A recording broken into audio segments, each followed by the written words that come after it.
Nuestro turno en la Tierra. ¿Qué pasaría si la historia del planeta Tierra fuera un solo día de 24 horas? ¿Alguna vez se han preguntado en qué momento llegaríamos los seres humanos? ¿Cuánto tiempo hemos estado aquí y qué tanto hemos hecho desde que llegamos? Imaginemos que todo lo que ha vivido el planeta Tierra, sus volcanes primitivos, sus mares sin oxígeno, los continentes formándose y separándose, los dinosaurios, las glaciaciones, los bosques gigantes de helechos, todo eso ocurriera en un solo día, un día completo, 24 horas, desde la medianoche hasta la medianoche del día siguiente. En ese enorme reloj, nosotros, los seres humanos, aparecemos en los últimos 4 segundos, pero en esos 4 segundos hicimos tanto ruido que la Tierra aún lo está sintiendo. En este episodio de Estamos Dispersos, vamos a hablar de nuestra presencia en el planeta desde una perspectiva diferente, un espacio para explorar la resiliencia ambiental sin culpas, sin discursos apocalípticos, pero con honestidad y profundidad. Vamos a mirar el tiempo, no el del reloj humano, sino el del planeta. Hoy vamos a hablar de nuestra presencia en el planeta Tierra, desde una perspectiva distinta, no solo como habitantes, sino como una especie que, en apenas un suspiro del tiempo geológico, ha reconfigurado ecosistemas enteros. Y es que, cuando entendemos cuán reciente es nuestra llegada y cuán grande ha sido nuestro impacto, podemos empezar a tomar decisiones más conscientes. Este capítulo te ayudará a comprender el impacto humano sin culpas, pero con responsabilidad. Y tal vez nos ayude a visualizar qué podemos hacer, como personas y como sociedad, para tomar decisiones más alineadas con la resiliencia ambiental. Vamos a mirar hacia atrás para entender por qué necesitamos mirar distinto hacia adelante. Imaginemos que el planeta Tierra nace a la medianoche, a las 0000, hace 4.540 millones de años. Durante las primeras horas del día, el planeta es un infierno. Temperaturas altísimas, impactos de meteoritos, erupciones constantes, no hay atmósfera respirable, no hay océanos, no hay vida, solo roca y fuego. Recién, a las 4 de la madrugada, aparecen las primeras formas de vida. Bacterias anaerobias, organismos diminutos que viven sin oxígeno, que se reproducen y evolucionan durante miles de millones de años sin hacer ruido. No es sino hasta las 5:30 p.m., ya entrada la tarde, que surge la fotosíntesis y con ella el oxígeno, cambiando el planeta para siempre. A las 8 p.m., finalmente aparecen los organismos multicelulares. Y a las 10:24 p.m. hacen su entrada los dinosaurios, quienes dominaron el planeta durante 160 millones de años. Y luego, a las 11:39 p.m. se extinguen. ¿Y nosotros? El Homo sapiens aparece a las 11:59:56 segundos de la noche. Es decir, en los últimos 4 segundos del día.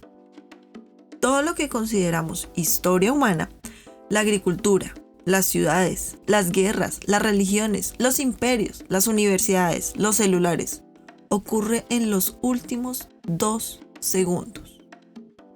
Si la Tierra fuera un día en la vida de un ser humano de 24 horas, somos los que llegamos al final de la fiesta.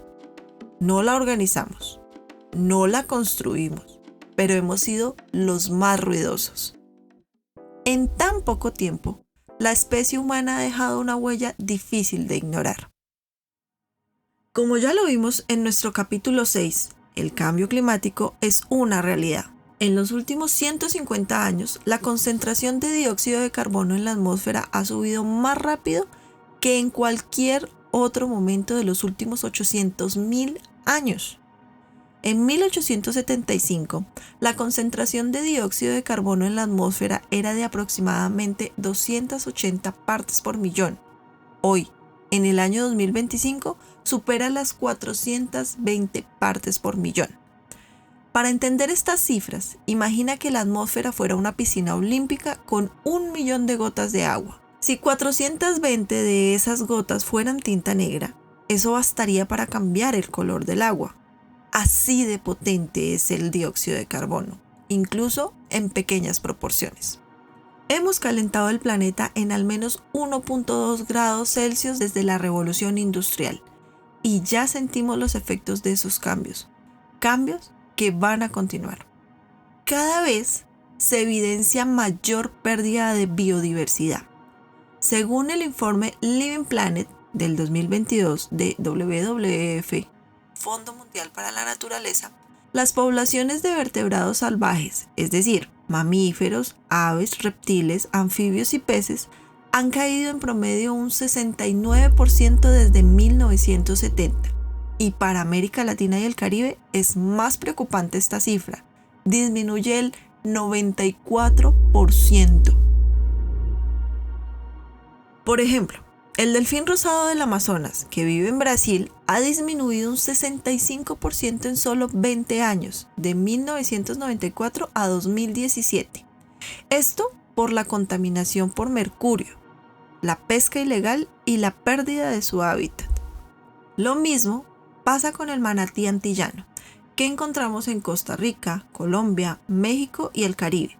En algunos de estos países, sus poblaciones se han reducido a solo unos cientos de individuos a causa de colisiones con embarcaciones, la contaminación y la caza. También tomemos el caso del guacamayo azul de Sudamérica, que ya se encuentra extinto en estado silvestre.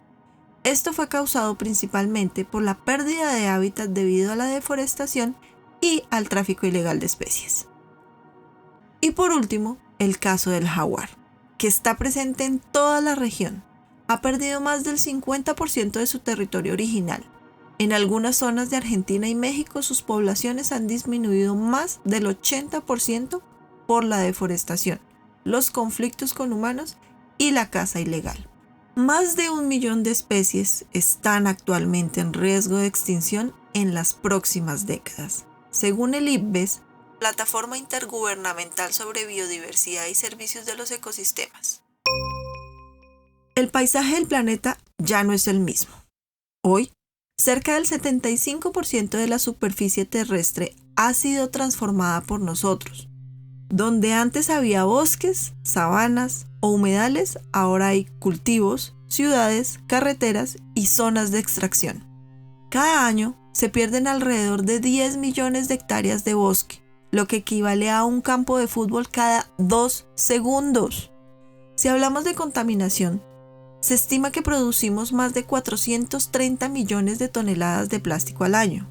Mucho de ese plástico termina en el océano, en forma de microplásticos. Hoy sabemos que los microplásticos están por todas partes en los océanos. Investigaciones recientes estiman que hay más de 170 billones de partículas flotando en la superficie marina a nivel mundial. Y nuestra región no escapa de esa realidad. En las aguas del Caribe colombiano y en zonas del Pacífico mexicano, por ejemplo, se han encontrado hasta 8 fragmentos de microplástico por cada metro cúbico de agua. Aunque estas cantidades parecen pequeñas, cada partícula cuenta. No se degrada fácilmente y puede ser ingerida por peces, aves y hasta por nosotros. Los microplásticos son invisibles a simple vista, pero su impacto es profundo y persistente. Hoy en la región solo reciclamos aproximadamente el 4% de nuestro plástico y residuos. En Brasil, que tiene una de las mejores infraestructuras en la región, apenas el 1.2% del plástico se recupera. En el Caribe, anualmente quedan 320 toneladas de plástico sin recolectar. Esa cantidad no proviene de cuántas botellas encontramos en la arena, sino del total del plástico que nunca llega a ser recolectado. Es como hacer un inventario de lo que se produce y lo que desaparece del sistema formal de recolección. Esos residuos no gestionados terminan en vertederos abiertos, en ríos o directamente en el mar, lo que genera más de 2.000 objetos de basura por cada kilómetro de costa. Y a nivel regional, en 2017 se estimó que 7.9 millones de toneladas de plástico estuvieron en riesgo de contaminar nuestros océanos. Imagina que todo ese plástico mal gestionado es como una gran tormenta sobre el mar. Aún no ha caído toda la lluvia, pero las nubes ya están cargadas. Las 7.9 millones de toneladas de plástico son esas nubes pesadas que flotan sobre nosotros. No todas descargan de inmediato. Cada empaque que desechamos en la calle, cada calle sin recolección, cada alcantarilla obstruida, cada río sin control, es como una gota que cae. Si no hacemos algo, la tormenta termina por vaciarse y es en el océano el que la recibe. Ya veremos cómo siguen estas cifras. Y todo esto, insisto, sucede en apenas 4 segundos del día planetario. En este cortísimo lapso de tiempo, hemos alterado el clima global, deforestado grandes zonas de nuestro planeta y tristemente extinguido especies. Además, hemos contaminado el aire, el agua y el suelo, como ya hablamos en episodios anteriores. Todos esos residuos que generamos, el agua que usamos y los ecosistemas que habitamos están profundamente conectados con nuestra forma de estar en este planeta. Y la verdad es que no todo ha sido negativo. No podemos desconocer que hemos inventado soluciones brillantes, pero también problemas muy complejos. Los seres humanos también hemos generado conocimiento, conexión, medicina, arte, ciencia, cooperación, pero lo hemos hecho muchas veces a costa del equilibrio natural. Lo importante es que nunca antes una sola especie había transformado tanto al planeta en tan poco tiempo. Y entonces, ¿cuál es la perspectiva? ¿Qué está en juego? Lo que está en juego no es solo el planeta, es nuestra capacidad de seguir habitándolo en equilibrio. La posición que está en juego aquí es muy simple, pero profunda. No somos el centro de la historia del planeta, somos parte de una trama más grande. Y si no la entendemos, nos salimos del guión, porque la Tierra va a seguir girando, con o sin nosotros. Lo que está en juego es la forma en que entendemos nuestra presencia. La narrativa sobresaliente ha sido la del dominio, conquistar la naturaleza, extraer de ella y moldearla a nuestra medida. Pero eso nos ha desconectado de algo esencial. No somos dueños de la tierra, somos parte de ella.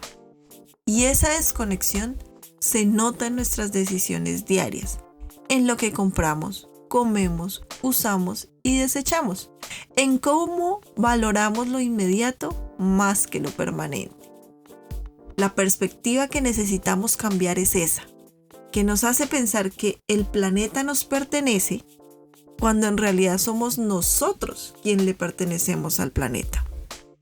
Eso no es solo filosofía, no es ambientalismo o ecologismo, es pura lógica, sentido común, que muchas veces resulta ser lo menos común. Si esperamos sobrevivir como especie, no nos queda más remedio que adaptarnos y cuidar lo que tenemos. Y para muchas personas, este planeta no es solo un sistema natural o un entorno físico. Es sagrado, es un hogar compartido, no una propiedad. Desde distintas tradiciones religiosas y espirituales presentes y vivas en América Latina, la tierra es comprendida como un don que se nos ha confiado, no un recurso que se nos ha entregado para explotar hasta agotarlo. En el cristianismo se habla de la casa común, una idea profundamente retomada por el Papa Francisco en su encíclica Laudato Si, donde afirma que el cuidado del planeta no es opcional, sino un acto de amor al prójimo y de respeto por la creación. Pero no es la única voz. Para muchas comunidades indígenas de nuestra región, la tierra no es una cosa, es la madre tierra, fuente de vida y espíritu que sostiene todo lo que existe. También en otras espiritualidades como el Islam o el budismo, se repite la idea de que los seres humanos somos guardianes, no amos, y que nuestra relación con la naturaleza refleja nuestro estado interior y nuestra conexión con lo divino. Entonces, cuando hablamos de lo que está en juego, hablamos también de valores profundos, de justicia, de respeto, de reciprocidad y de la necesidad urgente de reparar el vínculo roto entre lo humano y lo natural. Como ya es habitual en nuestro espacio, planteamos la realidad con datos y con hechos. Hacemos un llamado a prestar atención, sí, pero también buscamos soluciones. Les contamos qué podemos hacer, porque cada acción y cada decisión suma. Podemos volver a conectar. Podemos aprender a estar en el mundo de otra manera. No se trata de cargar con culpa. Se trata de asumir responsabilidad desde el entendimiento. ¿Y qué significa esto en lo concreto? Preguntarnos de dónde vienen y a dónde van las cosas que usamos. ¿Cómo las usamos? ¿Cómo lo hablamos en los 2 primeros capítulos de este podcast? Me refiero a: empiece pensando antes de llevar a su casa. Compre con inteligencia. Considere, ¿qué de lo que lleva a su hogar se convertirá en un residuo? Pensemos en soluciones desde el origen, no solo cuando la consecuencia ya está al final del camino y lo desechamos. Otra idea que ya resonó en nuestros capítulos: conoce al menos de vista y por su nombre a las personas que recorren su barrio recogiendo materiales reciclables o a quienes se encargan de la limpieza en su edificio conjunto. Estas personas son quienes con su esfuerzo diario mantienen el orden y permiten que los residuos que usted ha separado lleguen a las cadenas de valorización. ¿Para qué conocerlas? Porque ponerle rostro y nombre despierta la empatía. Y esa empatía nos recuerda por quién vale la pena hacer bien la separación. Eso resulta ser una satisfacción inmediata. Saber que estamos contribuyendo a que su labor sea más digna y valorada. ¿Recuerdas que ya hablamos del sistema de recompensa? Resetear el sistema de recompensa durante 1, 3 o incluso 7 días, haciendo una pausa a los estímulos constantes. Tal vez la verdadera recompensa no está en lo que compramos, sino en lo que aprendemos a valorar. También podemos apostar por decisiones de consumo más conscientes, aunque no perfectas. Lo exploramos en nuestros capítulos 3, 4 y 5. Aprovecho para invitarte a escucharlos y a suscribirte y seguir el podcast para no perderse los siguientes capítulos. Prestar más atención a lo que hacemos y tomar conciencia de nuestras acciones cotidianas puede parecer simple, pero tiene un gran poder transformador. Cuando identificamos un comportamiento, lo nombramos y lo decimos en voz alta, aunque sea solo para nosotros mismos, interrumpimos ese piloto automático que muchas veces nos guía sin pensar. En ese breve instante lo hacemos consciente y ahí nace la oportunidad de elegir distinto. Tal vez cerrar la llave mientras enjabonamos los platos, apagar la luz al salir de una habitación, decidir caminar en lugar de usar el carro, tener plantas en nuestros hogares y espacios de trabajo o hacer ejercicio. Esos pequeños gestos no son insignificantes. Son decisiones que repetidas en el tiempo suman y lo más importante, son posibles. Cambiar hábitos empieza por mirar lo que hacemos con más atención, sin culpa, pero con voluntad de mejorar. Ya hemos visto que un hábito se construye día a día y que después de 21 días se queda. Otro elemento es participar.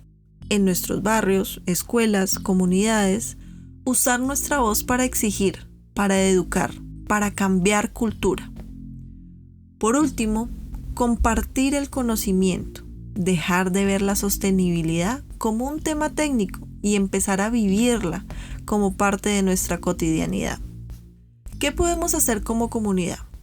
Podemos apoyar políticas públicas que protejan el ambiente y del mismo modo promover el cambio cultural y educativo. Reconocer que los pequeños cambios sí cuentan, especialmente cuando se multiplican. No se trata de salvar el planeta. El planeta no necesita ser salvado. Se trata de reconocer nuestro rol en esta historia compartida y hacerlo con respeto, con humildad y con inteligencia.